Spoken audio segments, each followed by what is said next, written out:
Welcome सारे दर्शकों का। मैं एस्ट्रोलॉजर रोहन शिंदे इस नए वीडियो में आप सभी का मैं स्वागत करता हूँ। आज का हमारा वीडियो रहेगा राहु के शतभिषा नक्षत्र के ऊपर। जी हाँ, राहु ने 23 नवंबर 2025 को शतभिषा नक्षत्र में गोचर किया है। शतभिषा नक्षत्र जो है वो कुंभ राशि में 6 डिग्री 40 से लेकर 20 डिग्री तक फैला हुआ है। क्योंकि राहु जो वक्री चलते हैं, तो शतभिषा में जो राहु का गोचर हो रहा है वो 20 डिग्री से उनका शुरू होगा, क्योंकि वो वक्री अवस्था में हमेशा जाते हैं। शतभिषा नक्षत्र का ये गोचर बहुत ही महत्वपूर्ण इसलिए है क्योंकि शतभिषा नक्षत्र के खुद स्वामी राहु होते हैं। अभी शतभिषा का मतलब क्या है, इस नक्षत्र को हम डीपली देखेंगे और इसका इफेक्ट भी देखेंगे, प्रेडिक्शन भी करेंगे कि क्या इसमें हो सकता है। देखिए, शत मतलब 100, 100 तारों के ऊपर इसका नाम लिखा है। शत मतलब 100। इसके जो देवता है वो वरुण देव है। वरुण देव समुद्र की देवता है।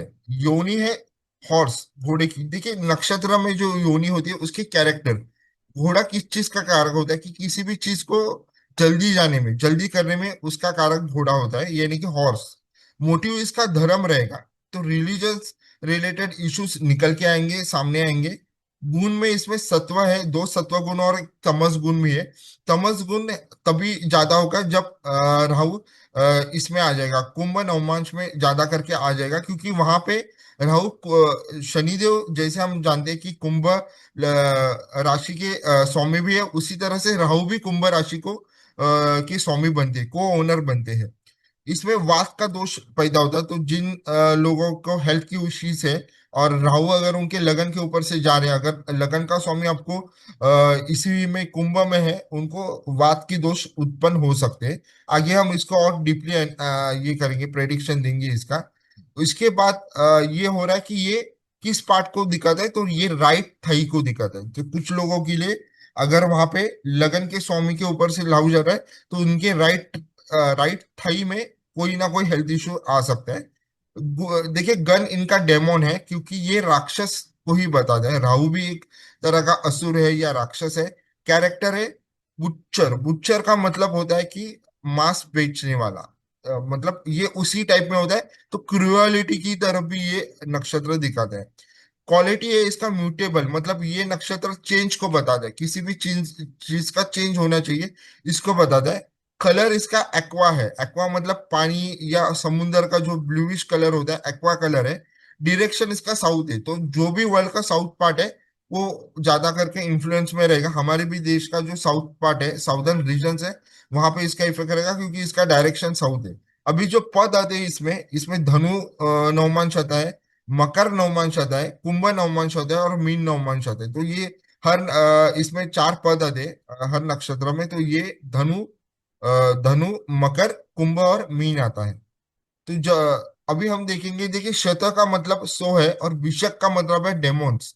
लेकिन विषक में अभिषेक अगर हम उसमें जोड़ देते, अगर जोड़ देते, शत मतलब SAT, शत 100, तो अभिषेक का मतलब हीलर्स भी होता है। लेकिन क्योंकि राहु इसके स्वामी है और राहु अभी स्वयं इस नक्षत्र के ओनर भी है, स्वयं डेमोन भी है, तो राहु का इन्फ्लुएंस ज्यादा रहेगा, ना कि हीलर्स का रहेगा। So Rahu influence will be strong. मतलब राहु क्या करेंगे, वर्ल्ड वाइड जैसे नक्षत्र में आए तो डेमोनिक एक्टिविटी शुरू हो जाएगी। और जैसे मैंने कहा था कि इसकी जो देवता है वो वरुण देव है, तो समुंदर और ओशंस एक रीजन बनेंगे कॉन्फ्लिक्ट के।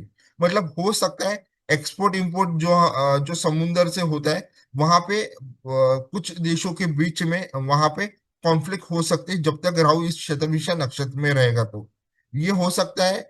चाइना रिलेटेड एक हमें दिखाई दे रहा है, चाइना का जो साउथ चाइना सी है, वहां पे चाइना ओशन रिलेटेड या ताइवान रिलेटेड कुछ एक्शन ले सकता है।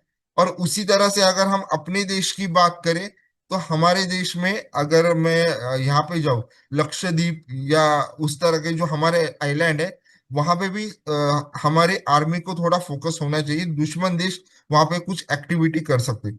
और दूसरी जगह पे भी है जहाँ पे एक जो यूरोप को जाने वाला एक कैनल है। मतलब जहां जहाँ पे भी एक्सपोर्ट इंपोर्ट होती है और इम्पोर्टेंट रूट्स है, वहां पे कुछ ना कुछ डिस्टरबेंस आ सकती है, क्योंकि अभी सी और ओशंस बहुत ज्यादा इसमें रहेंगे, फोकस में रहेंगे, और राहु का उनके ऊपर प्रभाव है। तो राहु अपनी तरीके से काम करेगा। वो क्योंकि उसका खुद वो उसी नक्षत्र का स्वामी भी है, और वो को ओन भी करता है, मतलब शनिदेव के साथ साथ राहु भी इस राशि को ओन करते, कुंभ राशि को। तो उनका भी इफेक्ट रहेगा। तो राहु का पोजीशन यहाँ पे बहुत ही स्ट्रांग होता है। तो ये हमने अपने ट्विटर पे भी बता दिया था कि सीज और ओशन के ऊपर इसका इफेक्ट आना अभी से शुरू होगा। वहां एक कॉन्फ्लिक्ट का रीजन बनेंगे कि कोई देश कह सकता है कि ये हमारा रूट है, यहाँ से आप कोई दूसरे देश का जहाज शिप नहीं जा सकता। तो वो टाइप के कॉन्फ्लिक्ट हो सकते हैं देशों के बीच में। तो ये बहुत इंपॉर्टेंट है। और हमारा भी जो लक्षद्वीप वाला पार्ट है उस पे भी फोकस रहेगा कि वहां पे भी दुश्मन देश की कुछ एक्टिविटीज हो सकती है। तो ये हमारे सरकार को भी ध्यान देने की जरूरत है। उसके बाद यहाँ पे समुद्र को रिलेटेड तूफान होना, सुनामी होना, ये भी आ जाएंगे, क्योंकि राहु क्या होता है ना, अपने डायनामिक नेचर को बताते हैं। और क्योंकि वरुण देव जो समुद्र के देवता है वो अभी एक्टिवेट हो चुके हैं, तो समुद्र से रिलेटेड कोई नेचुरल कैलामिटी जैसे कि तूफान और सुनामी भी यहाँ पे हो सकती है।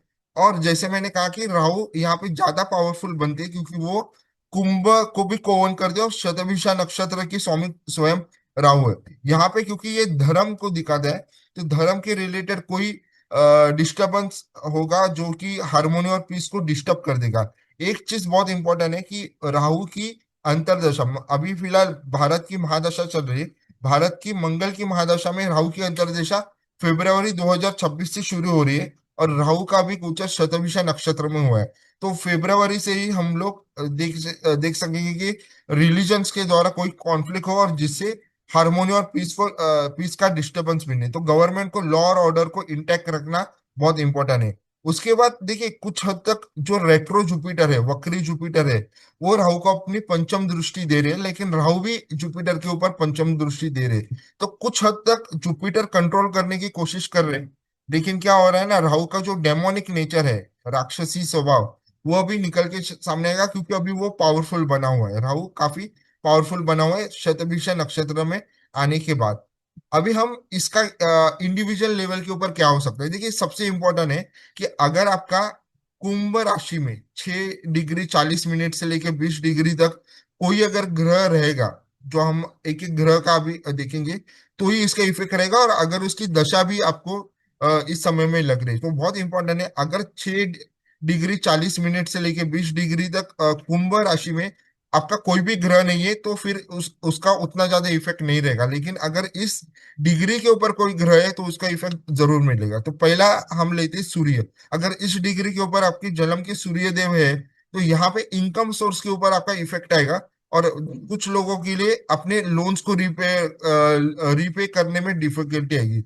यहाँ पे हो सकता है कुछ जातकों का स्टेटस जो है वो लूज हो जाए, हॉनर उनका लूज हो गया, मतलब उनका स्टेटस बहुत कम हो जाएगा। क्योंकि राहु जब भी सूर्य जन्म के सूर्य के ऊपर का गोचर होता है, तो वो स्टेटस को, हॉनर को खत्म कर देते हैं।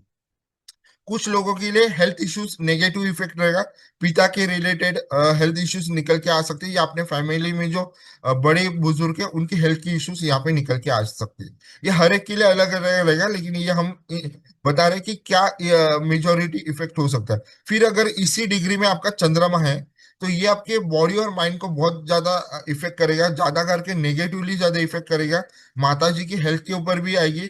कुछ लोगों के लिए कंटिन्यू इसके बाद क्या होगा ना, बैड ड्रीम होते हैं, क्योंकि राहु कभी भी अगर जन्म की चंद्रमा के ऊपर से होते हैं, तो लोगों को अजीब और गरीब सपने आते हैं, ज्यादा करके नेगेटिव सपने आते हैं। कुछ लोगों को डर रहेगा कि मेरे ऊपर कोई ब्लैक मैजिक कर रहा है, कुछ लोगों को स्पिरिट्स का भी अनुभव होगा। हर एक को अलग अलग है, लेकिन इसका डर बना रहेगा। राहु इसी चीज को बता दे। कुछ लोगों को इंसेक्ट बाइट हो सकते हैं, और खाने के ऊपर बहुत लगे कि खाने से कंटेमिनेशन हो सकता है, मतलब खराब खाने से आपकी सेहत खराब हो सकती है। और कुछ लोगों को स्किन की एलर्जी हो सकती है, जिनका चंद्रमा अगर इस 6 डिग्री 40 से लेके 20 डिग्री में बैठा हुआ है। तो अगर आप मंगल की बात करेंगे, अगर इस डिग्री में मंगल बैठा हुआ है, तो आपको ब्लड रिलेटेड, रक्त के रिलेटेड इश्यूज आएंगे, health issues related to blood, ये आ सकते हैं। कुछ लोग अननोन ट्रबल्स में जाएंगे, मतलब उनके फैमिली मेंबर्स की कुछ ऐसे इश्यूज निकल के आ सकते हैं, जिनके वजह से वो और उनके फैमिली मेंबर्स ट्रबल में जा सकते हैं। ये हर एक के लिए अलग रहेगा। हम लोग अपने पूरे इसमें जो ज्योतिष का रिसर्च करके हम आपको बता रहे हैं, उसके बाद मर्क्यूरी, देखिए मर्क्यूरी यहाँ पे स्किन रिलेटेड डिसऑर्डर होगा अगर इसी डिग्री में है और राहु का गोचर चल रहा है। कुछ लोगों को लव अफेयर्स में फेलियर्स हो जाएंगे, कुछ लोगों को एजुकेशन रिलेटेड प्रॉब्लम्स आ जाएंगे, और जिनके आईटी सेक्टर्स में जॉब है उनको अपने जॉब को बहुत मतलब उनके जॉब के ऊपर उनका जॉब जाने की, या उनको जॉब चेंज करना है लेकिन जॉब चेंज नहीं हो रहा है, इस तरह की दिक्कत आ सकती है। कुछ लोगों के अपने मामा के साथ, मैटरनल अंकल मतलब मामा के साथ रिश्ते खराब हो सकते हैं। और कुछ लोगों के लिए प्रॉपर्टी मैटर रिलेटेड रिश्ते खराब हो सकते हैं अगर बुध आपका इस डिग्री में है और उसके ऊपर राहु का गोचर चल रहा है।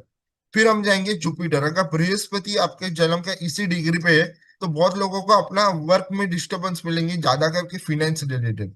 यहाँ पे कुछ लोगों के साथ चीटिंग भी हो सकती है, बहुत संभाल के रहिए कि आप किसी को पैसा ना दे, वो पैसा आने की संभावना कम रहेगी अगर आपका गुरु इस डिग्री पे बैठा हुआ है, 6 डिग्री 40 मिनट से लेकर 20 डिग्री तक जन्म का इसमें शतभिषा नक्षत्र में, और उसके ऊपर अगर राहु का गोचर चल रहा है तो आपको फिनेंस रिलेटेड इश्यूज आ सकते हैं। आप आपको पैसे में फंसाया जा सकता है, या अगर आप किसी को पैसा उधार दे रहे हैं या ऐसे दे रहे हैं तो वो आने की संभावना कम है। कुछ लोगों के लिए ये हेल्थ इश्यूज भी आ सकता है, क्योंकि जुपिटर के ऊपर जब भी राहु का गोचर होता है तो कुछ लोगों के लिए हेल्थ के इश्यूज निकल के आते हैं। और ये उन बच्चों के लिए, अगर बच्चे हैं आपके, तो बच्चों के लिए भी ये टाइम उतना अच्छा नहीं है। लेकिन हाँ, एक चीज के लिए अच्छा है कि जो लोग अभी बच्चों को ट्राई कर रहे हैं आईवीएफ मेथड, इसको आपको डॉक्टर की एडवाइस से ही करना है। मतलब आईवीएफ मेथड से अगर आप बच्चों के लिए ट्राई कर रहे हैं तो उसके लिए ये फेवरेबल है। लेकिन मैं एक बहुत बड़ा डिस्क्लेमर डिस्क्लोजर देना चाहूंगा कि ये जो भी मेडिकल एडवाइस है वो आपको डॉक्टर के सलाह से ही लेनी चाहिए, ना कि ये वीडियो देख के आपको आपके मन से लेनी चाहिए। तो डॉक्टर की सलाह जरूर लीजिए, लेकिन उसके लिए आईवीएफ मेथड के लिए ये वाला गोचर फेवरेबल है। उसके बाद अगर वीनस है, शुक्र है आपका इसी डिग्री में, जो मैंने कहा था शतभिषा नक्षत्र है, जन्म का शुक्र है, तो उसके ऊपर कुछ लोगों को पैसे तो जरूर मिलेंगे, लेकिन अगर वो ग्रीड करेंगे तो वहां पे उनका लॉस हो सकता है। अगर आप शेयर मार्केट में काम करते हो, स्टॉक मार्केट में, तो अगर आप ज्यादा लालच करोगे तो आपका नुकसान हो जाएगा। लालच मत करना, तो ही आपको बेनिफिट है। राहु आपका लालच बहुत हद तक बढ़ा सकता है, और उसके द्वारा आपको आप फंस सकते हो, और उसके द्वारा आपका लॉस हो सकता है शेयर मार्केट में। किसी भी टाइप की पॉन्जी स्कीम स्कैंडल, जहां पे आपको ऐसा लग रहा है कि कम समय में मुझे ज्यादा पैसा मिल रहा है, इस टाइप के अब स्कैम्स और स्कैंडल तो आए दिन रोज होते हैं। बहुत सारे साइबर अटैक्स और साइबर क्राइम्स भी होते हैं, उससे आपको बच के रहना है। क्योंकि अगर आपका शुक्र वहां पे है तो आपको एक फीलिंग आ जाएगी कि नहीं, ये बात तो सच है, मुझे तो इसमें पैसे मिलने वाले, इतने लोगों को मिले इस स्कीम से। तो इस टाइप की जो फ्रॉड पॉन्जी स्कीम्स होती है, स्कैंडल्स होती है, जहाँ पे कम समय में आपको लालच दी जाती है कि आप बहुत ज्यादा पैसा कमा सकते हो, तो वो पैसा आपका जा सकता है, आपका हार्ड एंड मनी आपका जा सकता है। ये चीजें। और जिन लोगों का शनिदेव अगर इस पे है तो ये सबसे डिफिकल्ट ट्रांजिट है। वो लोग मुझसे एक बार अपना कुंडली का कंसल्टेशन जरूर कीजिए। देखिए, हम लोग का कुंडली का कंसल्टेशन के लिए हम लोग बहुत ही कम चार्ज लेते हैं। आप व्हाट्सअप है, उसके ऊपर आप ये कर सकते हो। आपको ऐसा नहीं है कि शनिदेव नहीं रहेंगे तो आप कंसल्टेशन आपको नहीं लेना। अगर लेना है, हम लोग बहुत ही कम चार्ज लेते हैं। हम लोग आपकी जो कुंडली है वो डीपली एनालिसिस करते हैं, मतलब एग्जैक्टली आपकी कुंडली में क्या है क्या नहीं है, ये हम लोग पूरा स्टडी करके आपको बता दे, तो उससे आप आपका आगे का प्लानिंग कर सकते हैं। तो काफी कम चार्ज है, तो जरूर एक बार आप हमसे कुंडली का कंसल्टेशन कर सकते हैं। बुकिंग करनी पड़ेगी और फिर ऑनलाइन कंसल्टेशन रहता है। 2 से 3 दिन लगते हैं आपकी कुंडली को स्टडी करने, आपकी या किसी भी कुंडली को हम डीपली स्टडी करने के लिए 2 से 3 दिन लेते हैं, और फिर हम लोग ऑनलाइन कंसल्टेशन में करते हैं। और हमारे चार्जेस बहुत कम है, क्योंकि बहुत लोगों का एक होता है कि नहीं, यूट्यूब के ऊपर बहुत सारे लोग बड़े बड़े 10,000 25,000 तक भी चार्ज करते हैं। हम लोग का तो मैं बोलूंगा 2,000 भी नहीं है, 1,500 भी नहीं है, उससे भी कम है। 1,050, जी हाँ, 1,050 ही हम लोग चार्ज करते हैं, बहुत कम करते हैं, क्योंकि हमें पता है कि सामने वाले का सोल्यूशन मिलना चाहिए। और एस्ट्रोलॉजी एक जो मैंने अपने गुरुदेव से सीखी थी, तो उन्होंने भी यही कहा था कि सामने वालों का इसमें इस ज्ञान का फायदा होना चाहिए कि उसको अपने जीवन का वो प्लानिंग कर सकते हैं, अपने ग्रह नक्षत्रों की गोचर को देखते हुए। तो कुंडली का एनालिसिस आप जरूर कीजिए। ये वीडियो आपको कैसे लगा, इसको आप लाइक कीजिए, कमेंट कीजिए, शेयर कीजिए, और फिर हम अगले वीडियो में मिलते हैं। तभी तक आप सभी को ये वीडियो देखने के लिए आप सभी का मैं धन्यवाद करता हूँ। धन्यवाद।